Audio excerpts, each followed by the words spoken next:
the problem. It's a sight that's become all too common on Britain's urban streets. Home is a cardboard box in the shelter of a covered doorstep, and increasingly it's the nation's elderly who are being reduced to sleeping rough. The government believes up to 5,000 people over the age of 50 live and sleep on Britain's streets. Campaigners think it could be twice that number. Help the Aged's research has revealed a catalogue of appalling cases. We found a woman of 90 last winter, in sub-zero temperatures, who was living in a cellar. I think that's beyond the capabilities of most of us to imagine. It must be sheer living hell. This hostel in South London is a refuge for the local homeless population, providing a warm bed and a hot meal for those with nowhere to go. Although popular with the young, however, older homeless people seem frightened to use the facilities. A lot of the older homeless people will have been, spent much more time on the streets. That means that they're often more isolated. They fear coming into a hostel like this. They're not used to it. They're not used to the environment, and so that makes it more difficult for them to come in and then to settle in a place like this. It means the elderly homeless stay homeless longer, finding it harder and harder to escape from a life on the streets. It's rough, yeah. It's hard. Not too bad in the summertime, But the winter time, it is hard, Winter laundress, kill a couple of hours.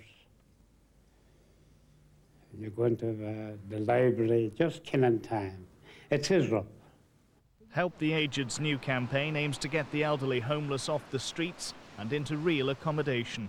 The 6-year initiative plans to create 5,000 emergency hostel beds across the country. Without them, retirement will mean a life on the pavement and in the gutter for thousands. Chris Roberts, ITN. And the main headline again, more than 60 tourists are reported to have been killed in Egypt by armed terrorists who ambushed them in the Valley of the Kings. There are no reports of any British tourists being involved. And before we go, a story that'll either tickle you pink or make you see red, depending on your attitude to Barbie. That's certainly the case for the residents of Ash Street in Salford, because every wall, door and even chimney pot has been painted the plastic princess's favourite shade. John Taylor explains. You can paint the town red, but who ever heard of painting a whole street pink? This is what the 70 residents of Ash Street in Salford woke up to this morning. Each one of their terraced homes have been painted the colour of lurid bubblegum.